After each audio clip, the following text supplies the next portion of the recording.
Welcome to the Deep Dive. We're here to unpack complex ideas, really give you that shortcut to being genuinely well-informed. Today we're diving into something maybe the most personal topic yet, the human brain.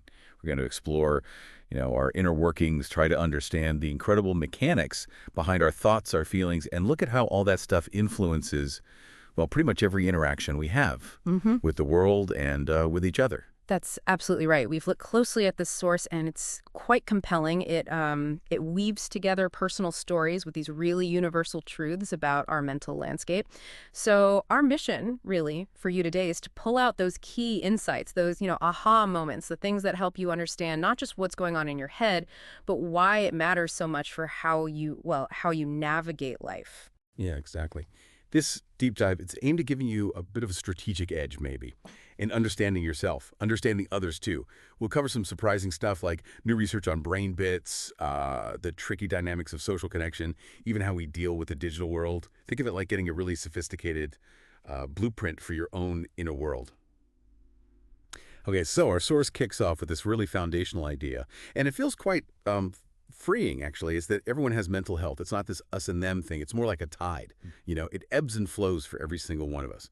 Why is starting there, making that distinction, so critical? Oh, it's absolutely vital. The source makes a great point about the disservice we do when we only use mental health as a kind of diagnosis label. It clarifies that, look, a period of mental ill health, that can be temporary, like a cold maybe, or the flu. Okay, maybe it takes longer to recover sometimes, but the point is it's not necessarily permanent. The key is separating general mental health, which we all have, from what gets called moderate or severe mental health problems. Those involve symptoms that really start making daily life increasingly difficult. Just reframing it like that helps take some of the stigma away right from the get-go. And the author of the source, they share their own story very bravely, actually, about depression and anxiety, starting in their late teens. They talk about struggling with some standard treatments like group sessions because of privacy worries, which I think a lot of people can probably relate to that feeling, right? When your inner world feels so personal. But eventually finding a therapist who was a good fit, they call that the best decision. It really highlights how personalized support can be a game changer. Yeah, that personal story, it just powerfully shows that understanding mental illness, it needs nuance. It's not black and white. Depression, for instance. It's not static. The source mentions symptoms can cycle, they can change over time, shifting between different categories. Just recognizing that variability helps us be more, accommodating Right. and supportive. Moving past the simple idea of someone being either fixed or broken. And we also see that stubborn stigma that still exists. There's this kind of gap, isn't there, between saying we accept mental health issues and actually providing practical, real support. Okay, so we've got this complex, shifting mental landscape inside us. But here's where it gets really fascinating, I think. Our brains, they love patterns. They're built to find them. Right. Yet, when you're talking about mental well-being, the link between cause and effect, it's rarely simple. The source really stresses this. Finding definitive causes is incredibly tough because everything is so infinitely interconnected, as they put it. You can't easily pin it on just one thing. Exactly right. And the source gives a brilliant example. There was this nutritional study in Brazil, 2022. It found non-meat eaters were apparently twice as likely to have depressive episodes. Now, a clickbait headline screams, vegetarianism makes you depressed. But the real insight here is you have to unpack all the other factors. So many things could be involved. Lifestyle changes, sure, they can impact mental health, definitely. But one single headline. It's almost never the whole picture. Correlation is not causation, as they say. Yeah, that classic phrase. And it leads us straight into social media, doesn't it? It's always in the news. There's this very common idea that it's just inherently bad, especially with young people. But our source kind of pushes back, challenges us to look beyond that. It suggests things like trolling, misinformation. Maybe the companies could actually address those things. Rather than just saying, oh, well, that's just part and parcel of being online, it asks us to question the design, really. It's a really important distinction to make. Think about the Facebook whistleblower, Frances Haugen, back in 2021. Her testimony, it brought out these internal documents, pretty stark stuff, proving the company actually knew its products were harming teens' mental health. Especially remember how Instagram apparently made, 32% of teen girls feel worse about their bodies. That wasn't just someone guessing, it was evidence. And it really intensified the whole debate about platform responsibility. Are they complicit?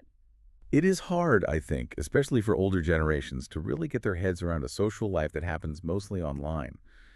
And the source argues that just blaming social media for all youth mental health issues, it's, quote, an easy out.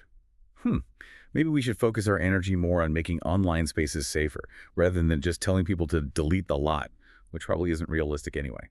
And all this digital stuff, it also messes with our concentration, right? There's this concept, continuous partial attention. Linda Stone coined it way back in '98. It basically describes how we're always splitting our focus, never fully concentrating on one thing, leading to what she called attentional overload. Our brains, which evolved to, scan for predators, they sort of interpret this constant shifting as an artificial sense of crisis.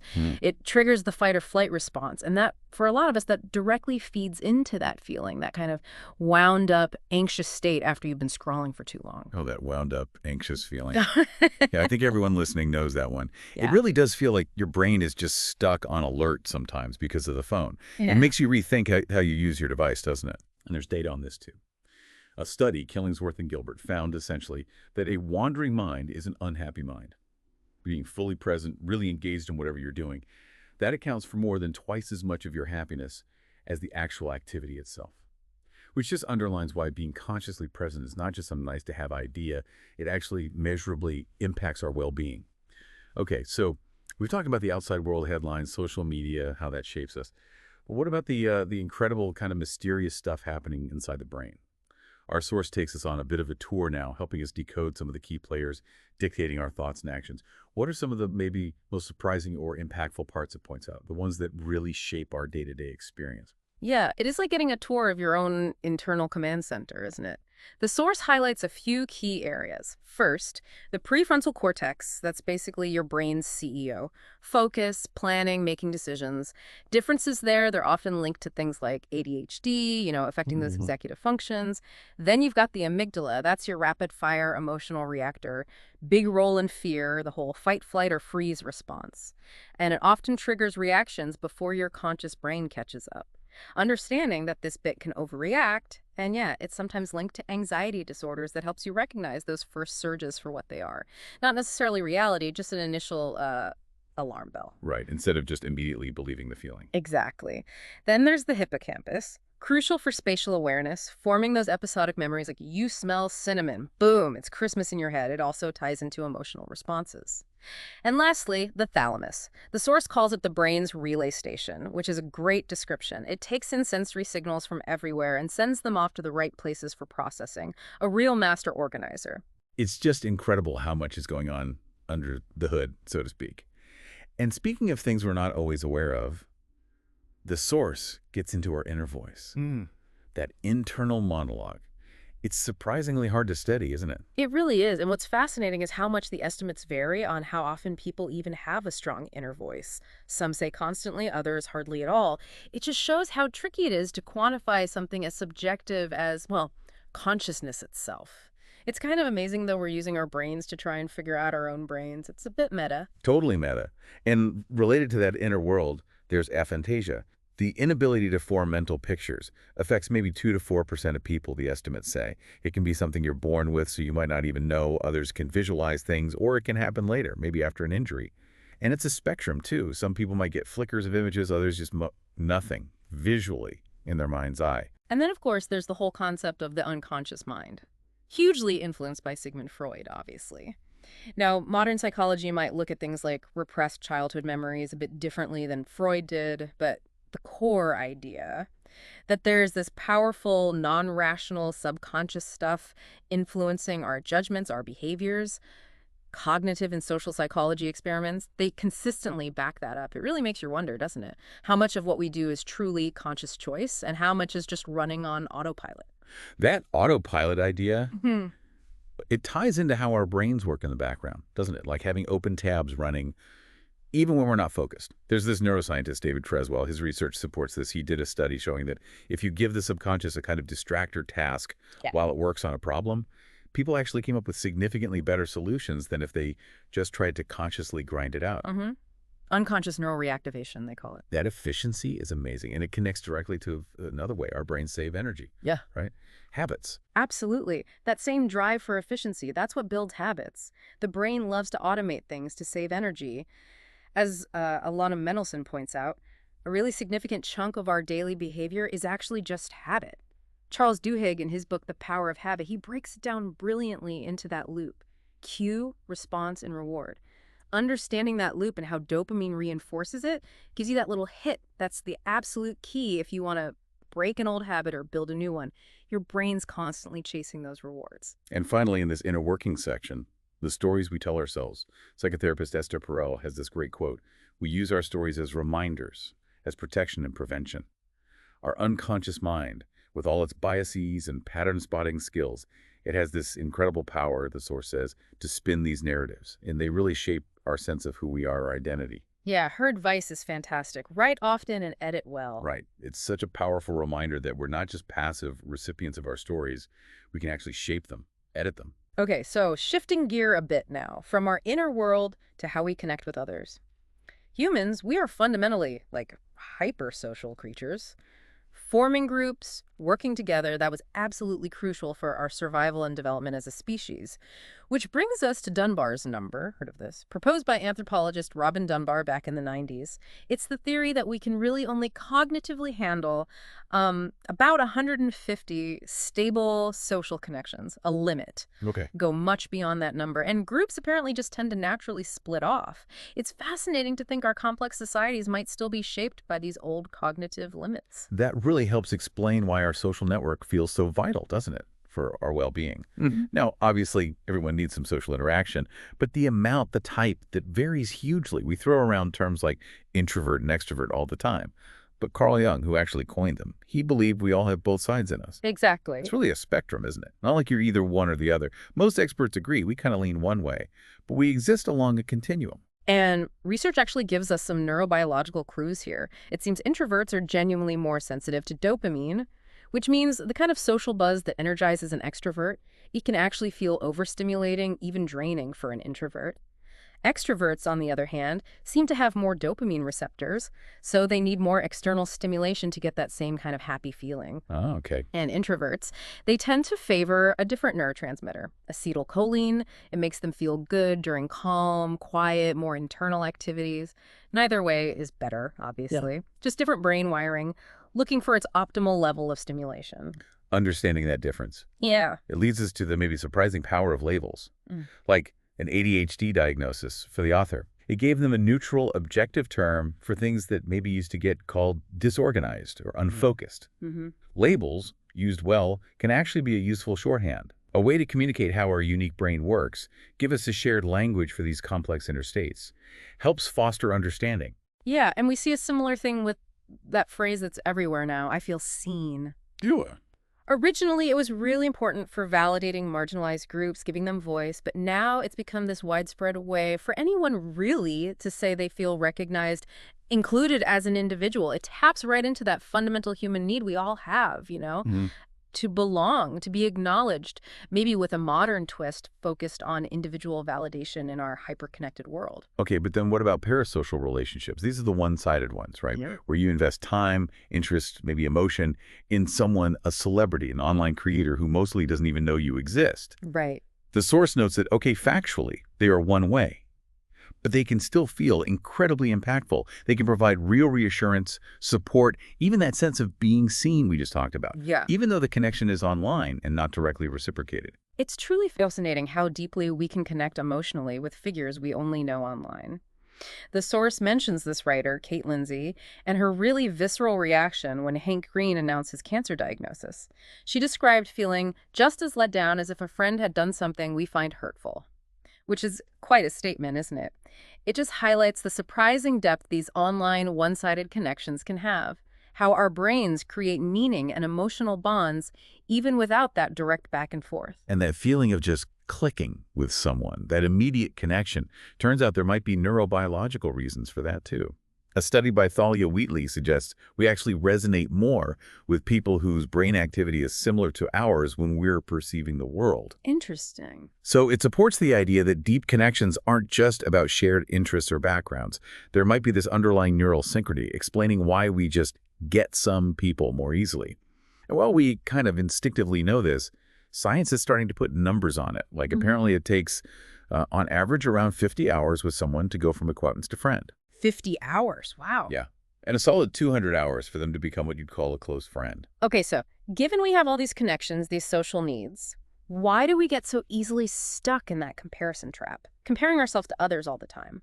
Well, according to Leon Festinger's social comparison theory, this dates back to the 1950s, it's actually innate.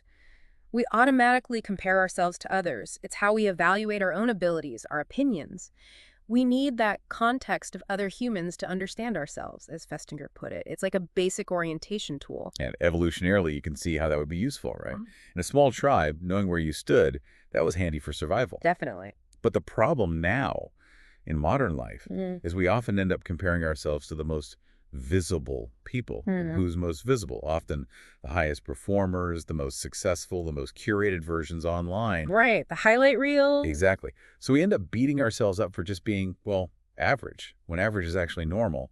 It's a tough habit to break, especially with social media constantly feeding us those comparisons. And there's another cognitive bias that plays into this, the spotlight effect. It's linked to our natural egocentric bias, the fact that we experience the world from our own perspective. We tend to massively overestimate how much other people notice us, think about us, judge us. The source mentions a therapist asking the author, quite pointedly, "Do you really think you're that important?" Well, That's blunt. it is, but it makes the point. We're constantly trying to guess what others think, Yeah. but our conclusions are often way off because, well, our own viewpoint is all we really have direct access to. And this human tendency, it feeds right into the imposter phenomenon, or imposter syndrome, as most people call it. That nagging feeling that you're a fraud, that you don't deserve your success, even when there's clear evidence you're competent. Very common. It gets associated a lot with certain groups. Women, millennials, trans individuals are mentioned. Now, professionals apparently prefer phenomenon because syndrome sounds too much like a disease you can cure. But whatever you call it, the impact is real. Burnout, stress, even depression. The key takeaway, though, is that doubting yourself, that's not proof you're actually shit, as the source puts it bluntly. It's a natural human thing. It can even push you to grow. The source sums it all up really well, saying this whole experience is just quite hard being a person. It really is, isn't it? We're caught in this constant tension. We need to focus on our own stuff, stay in our own lane, but we also deeply crave understanding and connection from others. We are, inevitably, the main characters in our own lives. Every single experience gets filtered through our unique perspective. So the big question is, how do we balance that individual reality with our fundamental need for shared understanding? Let's also look at how technology kind of pours fuel on the fire, especially with negativity. Our brains are actually wired, it seems, to pay more attention to negative news. There's a paper in Nature Human Behavior 2023 showed negative words and headlines boosted click-through rates by like 2.3%. Not insignificant. No. And the algorithms, they're very good at picking up on what we click on, which leads to that endless doom scrolling and just generally heightens collective anger online. It's a feedback loop, basically, designed to keep us engaged, even if it leaves us feeling awful. And that constant barrage of negativity, it really affects how we respond to things. Daniel Kahneman's work, Thinking Fast and Slow, is brilliant on this. He talks about System 1 and System 2 thinking. System 1 is your gut reaction, fast, instinctive, emotional, often biased, like hitting the brakes in your car without thinking. System 2 is your slower, conscious, logical brain, like when you're carefully working through a budget or planning something complex. Right. When we're stressed, overwhelmed, especially online, we tend to default to System 1, that faster, less considered reaction, which leads to those hot takes, those knee-jerk responses. It blocks more rational thought, and then that triggers emotional responses in others. You get the cycle of reactivity. Oh, yeah. The pressure online to just instantly pick a side on everything, it feels immense sometimes. The source makes a plea, really, for giving people more grace, allowing space for people to learn, to understand, rather than jumping straight to shaming them. It's a crucial point. Not everyone starts with the same knowledge or the same experiences or even a neutral viewpoint. We're all learning. And then there's the term virtue signaling. got really popular around 2015, didn't it? Describing people who talk about issues mainly, or maybe only, to look good. Right. Now, obviously, judging someone's true intentions is basically impossible. And you could argue amplifying important messages can be good, regardless of the motive. But the source acknowledges there is this tension, isn't there, between just raising awareness online and actually doing tangible offline campaigning that makes a difference on the ground. Yeah, we're encouraged to think about alternatives or maybe complements to only online activism, sometimes actually impacting fewer people, but in a much bigger, more meaningful way through local action, community stuff. That might be more effective than just broad awareness. Makes sense. And we can also make a difference just by trying to foster better dynamics within our own families, our own friend groups, starting close to home, where our influence is maybe most direct. And ultimately, this all comes back to the idea of intellectual humility, which is just accepting we can't possibly know everything, and that it's okay to admit that. It's actually a strength. Avoiding conflict completely, especially online, feels pretty much impossible sometimes. But the goal should be striving for a basic level of intrahuman respect, as the source puts it, which means consciously choosing to live by our own values and maybe considering the kind of online behavior, the etiquette we'd actually like to see from others, instead of just getting sucked into the fray. Okay, so knowing all this incredibly complex dance inside our heads and out in the world, what can we actually do to help our brains not just cope, but actually thrive? The source suggests some pretty timeless practices, which is reassuring. And how modern science is backing them up, which is also cool. Ancient wisdom getting the scientific nod. Absolutely. Take meditation, for example. Some cultures have understood its benefits for millennia, right? But now modern science is rigorously proving those benefits. There are studies on Tibetan Buddhist monks, for instance. They link long-term, dedicated practice to really profound positive effects. Things like changes in the gut microbiome, that whole ecosystem of bacteria in your gut. Right, the gut-brain axis. Exactly, the microbiota gut-brain axis. Right. It suggests that looking after your gut health could be a surprisingly powerful way to boost cognitive function, maybe even reduce age-related brain decline. It's not just about feeling calm. It seems to be this deep, two-way street between your gut and your brain. That's fascinating. And similarly, Shinrin-yoku, that's forest bathing, right? The Japanese term from the 80s. Yeah. It's another great example of science investigating ancient wisdom. Yeah. Spending time immersed in nature. It's not just nice, it has actual measurable physiological benefits. Yeah. It really does act as an antidote to the stresses of modern life. Turns out just soaking up the forest atmosphere is genuinely good for you. And then there's what the source calls the awe factor. That emotional response you get from experiencing something vast, something that kind of transcends your usual way of seeing things. That wow feeling. Exactly, that wow feeling. Whether it's, looking at the Grand Canyon or feeling the energy of a huge stadium crowd. Studies have shown that experiencing awe actually increases pro-social behaviors. Things like generosity, making more ethical decisions. And you don't need a giant canyon, even just consciously noticing kindness or resilience in other people, that can provide that same valuable emotional boost. These might sound like small things, maybe, compared to huge systemic problems we face. But they offer real personal agency, don't they? That oxygen mask theory really applies here. Mm-hmm. You have to put your own mask on first. We need to care for ourselves if we want to be effective in helping others. Things like practicing self-compassion, setting sensible boundaries around news intake, connecting with supportive communities. These things help us keep our empathy tanks topped up, maybe, and become more effective, more resilient global citizens in what is, let's face it, a pretty complex world. It is really easy to feel overwhelmed, isn't it? But just how complex our brains are, how complex the world is. You're constantly wrestling with these built-in biases, navigating huge emotional waves, craving connection, trying to make sense of all these competing reward systems inside you. But look, here you are. You're listening to a deep dive like this one. You're putting in the effort. You actually care about understanding yourself, about being kind to yourself and others. And that, in itself, that's pretty incredible. Yeah, absolutely. You have that ability for secondary thinking system too, remember, to analyze things, apply knowledge.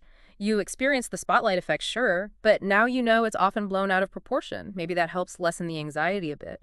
You understand why you might genuinely prefer a quiet night over a loud party. And just having that understanding, it can make you feel more justified, more confident in your own choices.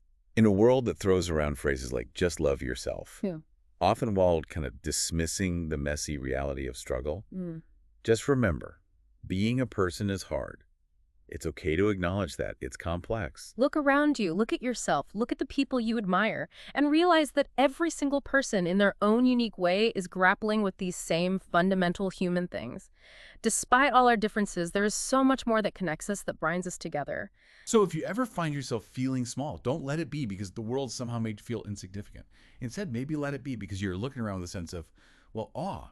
Awe at this absolutely incredible, baffling organ inside your head. And awe at the frankly astonishing miracle that is you and all of us. You are doing just fine.